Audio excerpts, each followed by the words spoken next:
Hi കൂട്ടുകാരെ, പുതിയൊരു വീഡിയോയിലോട്ട് എല്ലാവർക്കും സ്വാഗതം. അപ്പോൾ ഗിരി ഇങ്ങനെ പറയാൻ കേട്ടോ മഞ്ജുനോട്, എനിക്ക് നിന്നെ കാണുമ്പോൾ അസൂയ തോന്നുന്നു. എന്തിന് ഗിരിയേട്ടാ?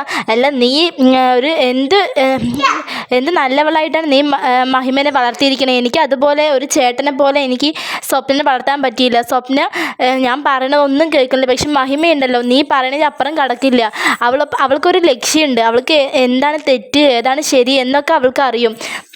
എന്നിട്ട് ഇങ്ങനെ ഓരോന്നും പറയാൻ കേട്ടോ. ഗിരിയേട്ട, ഞാൻ അവളുടെ സ്വാതന്ത്ര്യത്തിന് പോയി കടന്നിട്ടില്ല. അവളുടെ ആഗ്രഹം പറയുന്നത് അച്ഛൻ അവളോട് പറഞ്ഞിട്ടുണ്ട് ഒരു ഡോക്ടർ ആവണമെന്ന്. അതുപോലെ അവളുടെ ആഗ്രഹം നിറവേറ്റണു. അല്ലാണ്ട് ഞാൻ അവളോട് ഡോക്ടർ ആവണമെന്നോ അങ്ങനെ ഒന്നും ഞാൻ പറഞ്ഞിട്ടില്ല പറഞ്ഞിട്ട് മഞ്ജു ഇങ്ങനെ ഗിരിയോട് പറയാൻ കേട്ടോ. അതൊക്കെ ശരിയാണ് മഞ്ജു, പക്ഷേ മഹിമ പറയുമ്പോൾ അവൾക്ക് അവളുടേതായ ഒരു നിലപാടുണ്ട്. അവൾക്കൊരു ജോലി വേണം, അവളുടേതായ ഒരു സ്റ്റാൻഡിൽ നിൽക്കണം എന്നൊക്കെ അവൾക്കുണ്ട്. പക്ഷേ സ്വപ്ന, എൻ്റെ അനിയത്തി പറഞ്ഞ സ്വപ്ന ഉണ്ടല്ലോ, അവൾക്ക് കോടീശ്വരി ആവണം, പൈസ വേണം, അങ്ങനെയൊക്കെ മാത്രമുള്ള ചിന്ത. തോറ്റുപോയ പരീക്ഷ പോലും അവൾക്ക് എഴുതിയെടുത്തിട്ട് ജയിക്കണം എന്നുള്ളൊരു ഒരു സ്റ്റാൻഡ് അവൾക്ക് ഇല്ല എന്നൊക്കെ പറഞ്ഞിട്ട് സങ്കടം പറയാൻ കേട്ടോ. അതുകൊണ്ട് നമ്മുടെ ഗിരി റൂമിൽ നിന്ന് ഇറങ്ങി പോകുമ്പോൾ, ഗിരിയേട്ട എനിക്കൊരു കാര്യം പറയാൻ വേണ്ടി നമ്മുടെ മഞ്ജു വിളിക്കണം. ആ പറയും മഞ്ജു കൊണ്ട് നമ്മുടെ ഗിരിയും പറയണ്ട കേട്ടോ. ഇത് കേൾക്കുമ്പോൾ ഗിരിയേട്ടൻ ദേഷ്യപ്പെടാൻ പറ്റില്ല, സമാധാനത്തോടെ നിന്ന് കേൾക്കണം പറഞ്ഞിട്ട് പറയണം. ആ ശരി മഞ്ജു, നീ കാര്യം പറയാൻ വേണ്ടിയിട്ട് പറയണം കേട്ടോ. ഗിരിയേട്ടൻ നേരെ സ്വപ്ന കൂട്ടുകാരൻ്റെ വീട്ടിൽ പോകണമെന്നിട്ട് പോയില്ലേ? അത് കൂട്ടുകാരൻ്റെ വീട്ടിലേക്കായിരുന്നില്ല പോയത്, സഞ്ജയൻ്റെ വീട്ടിലേക്കായിരുന്നു. എന്ത് സഞ്ജയൻ്റെ വീട്ടിലേക്കോ? നീ എന്താ പറയണത്? അതേ ഗിരിയേട്ട, അവൾ സഞ്ജയൻ്റെ വീട്ടിലേക്കാണ് പോയത്. ഞാൻ കുറേ അത് നീ എങ്ങനെ അറിഞ്ഞത്? അല്ല, അവൾ തന്നെ എന്നോട് പറഞ്ഞത് സഞ്ജയൻ്റെ വീട്ടിലേക്ക് പോകണമെന്ന്. അവളെ ഞാൻ ഇപ്പം കാണിച്ചു കൊടുക്കാൻ വേണ്ടി ഇറങ്ങിയപ്പോൾ നിൽക്കണേ. ഗിരിയേട്ടൻ ഞാൻ ആദ്യം തന്നെ പറഞ്ഞു എല്ലാം കേട്ടിട്ട് പോയാൽ മതി. ഇപ്പം നമ്മൾ അവളോട് ചോദിക്കാൻ വേണ്ടി പോയി പറഞ്ഞാൽ അമ്മ നമ്മളെ എതിർത്ത് നിങ്ങൾ രണ്ടാളും കൂടി പ്രശ്നം ഉണ്ടാക്കാൻ വേണ്ടി വന്നതാണ് പറഞ്ഞിട്ട് പറയും. ഇപ്പം പോകേണ്ട ഗിരിയേട്ടാൻ വേണ്ടി പറയണം. അതൊന്നും പറ്റില്ല മഞ്ജു. ഇത് ചോദിക്കാണ്ടിരുന്നു പറഞ്ഞാൽ അവളെ എനിക്കിനി പിടിച്ചാൽ കിട്ടില്ല, ഇപ്പോഴേ കിട്ടില്ല. അവൾക്ക് വേണ്ടിയാണ് ഞാൻ സഞ്ജയൻ്റെ അടുത്ത് അടക്കം പ്രശ്നം ഉണ്ടാക്കിയത്. എന്നിട്ട് അവൾക്ക് ഇതൊന്നും മനസ്സിലാവണില്ലല്ലോ. അവൾ ചോദിച്ചേ പറ്റുള്ളൂ കൊണ്ട് ഇറങ്ങി പോകണം കേട്ടോ. എന്നിട്ട് സ്വപ്നയെ വേണ്ടി വിളിക്കണം. എന്താ ഗിരിയേട്ടാ കാര്യം പറയുന്നുണ്ട് പറയണം. അല്ല, നീ ഇന്നലെ ഗിരിയേട്ടൻ ദേഷ്യത്തോടെ വന്നത് കണ്ടപ്പോൾ തന്നെ നമ്മളെ സ്വപ്നയ്ക്ക് മനസ്സിലായി. എല്ലാം പറഞ്ഞു കൊടുത്തൂലേ, പാര വെച്ചൂലേ? എല്ലാം സ്വപ്ന, ഞാനൊന്നും പറഞ്ഞിട്ടില്ല. ഇനി നീ ഒന്നും പറയണ്ടാവണ്ട് പറയണേ. അല്ല, നിന്റെ കയ്യിലുള്ള ഫോൺ നിനക്ക് ആര് വാങ്ങി തന്നാണ്? ഇതെന്തായാലും 1,00,000 മേലെ ഉണ്ടാവും. എന്തായാലും ഈ ഫോൺ എനിക്കിനി കിട്ടില്ല. എന്താ ഗിരിയേട്ടാ പറയണത്? അതെൻ്റെ ഫോണാണ് എന്നിട്ട് പറയണം. നീ ആദ്യം തോറ്റ വിഷയങ്ങൾ എഴുതി ജയിക്കാൻ നോക്ക്, എന്നിട്ട് മതി നിനക്ക് ഫോണൊക്കെ. ഇപ്പോൾ ഫോണിലൂടെ ഒന്നല്ലല്ലോ പഠിക്കുന്നത്. നിനക്കിനി ഫോൺ വേണ്ട പറയണം. പക്ഷേ അത് കേൾക്കുമ്പോൾ നമ്മുടെ ഭാനുമ്മ അവിടെ ഗിരിൻ്റെ ഒപ്പം നിൽക്കണം കേട്ടോ.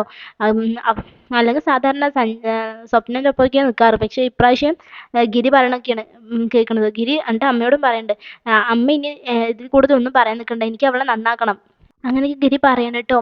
ഇവളുടെ വിചാരമുണ്ട് മഞ്ജു വന്നതിന് ശേഷം അമ്മ ഞങ്ങളുടെ പിന്നാലെയാണല്ലോ, ഞങ്ങളുടെ ബന്ധം പിരിക്കാൻ വേണ്ടിയൊക്കെ നോക്കണ ആ ഒരു ശ്രമത്തിൽ അവളെ ആരും ശ്രദ്ധിക്കുന്നില്ലല്ലോ. അപ്പോൾ അവളുടെ തോന്നിയവാസം കാണിച്ചുകൊണ്ടിരിക്കുകയാണ്. അവളെ ആരും ശ്രദ്ധിക്കാനും ഇല്ല എന്നൊക്കെ പറഞ്ഞിട്ട് നമ്മുടെ ഗിരി പറയണം കേട്ടോ.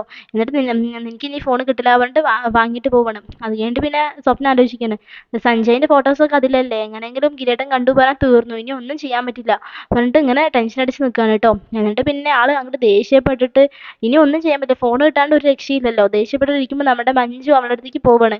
നിനക്കിനി എന്താ വേണ്ടത്? എല്ലാം തൃപ്തിയായില്ലേ? ഗിരിയേട്ടൻ എല്ലാവരുടെ മുന്നിൽ എന്നെ നാണം കെടുത്തിയപ്പോൾ നിനക്ക് സമാധാനമായില്ലേ? നിനക്കിനി എന്താ വേണ്ടത് ചോദിക്കണം.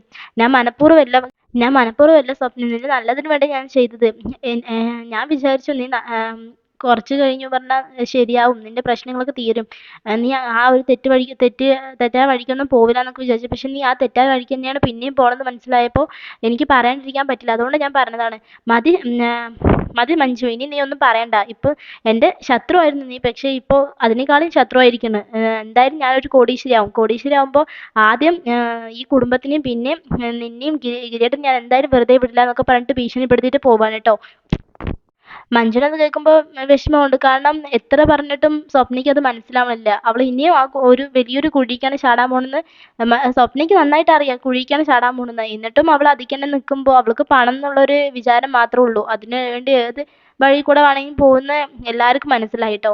അത് കഴിഞ്ഞിട്ട് പിന്നെ കാണിക്കുന്ന സീൻ കണ്ട് നമ്മുടെ മുകുന്ദ പച്ചക്കറി അരിഞ്ഞുകൊണ്ടിരിക്കുകയാണ് കേട്ടോ. ആ ഒരു സമയത്ത് നമ്മുടെ മഹിമ വരണം, വക്കീലെ പറഞ്ഞിട്ട് വരണം. അത് കേൾക്കുമ്പോൾ തന്നെ നമ്മുടെ മുകുന്ദൻ നല്ല സന്തോഷമാണ്. മഹിമ വന്നു പറഞ്ഞിട്ട് സന്തോഷിച്ചിട്ട് ആളാകെ ഇതായി നിൽക്കണം കേട്ടോ. അപ്പം മഹിമ വന്നിട്ട്, ഓ പച്ചക്കറി അരിയാണോ, സഹായിക്കണോ സഹായിക്കാനല്ലെങ്കിൽ കല്യാണം കഴിച്ചൂടെ? അതിൻ്റെ ഒന്നും ആവശ്യമില്ല മഹിമ. ഞാൻ തന്നെ ചെയ്തോളാം. എന്തിനാ വെറുതെ? ഞാൻ കല്യാണം കഴിച്ചു പറഞ്ഞാൽ എനിക്കൊരു ജോലിയില്ല. ഞാൻ അല്ലാണ്ട് കല്യാണം കഴിച്ചു പറഞ്ഞാൽ എൻ്റെ നോക്കാൻ വഴിയില്ല. അതിൻ്റെ ഇടയിൽ കൂടെ കല്യാണം കൂടി കഴിഞ്ഞു പറഞ്ഞാൽ ആ കുട്ടീനെയും കൂടി ഞാൻ നോക്കണ്ടേ? എന്തിനാ വെറുതെ? ആ കുട്ടീൻ്റെ ചിലവും കൂടി എനിക്ക് എടുക്കാനാവണ്ടേ എന്നൊക്കെ പറയണം. അതിനെന്താണ്, ഒപ്പം നിൽക്കാൻ ഒരാളുണ്ട് പറഞ്ഞാൽ ഷെയർ ആക്കാനൊക്കെ ഒരാളുണ്ട് പറഞ്ഞാൽ അത് വലിയൊരു കാര്യമല്ലേ വക്കീലെ കൊണ്ട്. നമ്മുടെ മഹിമ ഇഷ്ടം പറഞ്ഞുകൊണ്ടേ ഇരിക്കുന്നു. പക്ഷെ നമ്മുടെ മുഖത്തിന് അത് ഉൾക്കൊള്ളണേ ഇല്ല കേട്ടോ. എന്നിട്ട് പിന്നെ മഹിമ ഓരോന്ന് ഇങ്ങനെ പറഞ്ഞുകൊണ്ടിരിക്കുന്നുണ്ട്. പക്ഷെ നമ്മുടെ മുകുന്ദനോട് ആ അഭി വന്നിട്ട് മുകുന്ദൻ്റെ ഒരു നിലപാടിൽ തന്നെ നിൽക്കണം, ഉറച്ചു നിൽക്കണം, അതാണ് നമ്മുടെ മഹിമയ്ക്ക് ഇഷ്ടം എന്നൊക്കെ പറഞ്ഞപ്പോൾ മുകുന്ദൻ അതിൽ തന്നെ നിൽക്കുകയാണ് കേട്ടോ. എന്തായാലും ഒരു ജോലി, അത് കഴിഞ്ഞിട്ട് കല്യാണമുള്ളൂ എന്ന് പറയണേ. അത് കേൾക്കുമ്പോൾ നമ്മുടെ മഹിമയ്ക്ക് നല്ല സങ്കടമാണ് കേട്ടോ. ആൾ ദേഷ്യപ്പെട്ട് ഇറങ്ങിപ്പോവാണ്.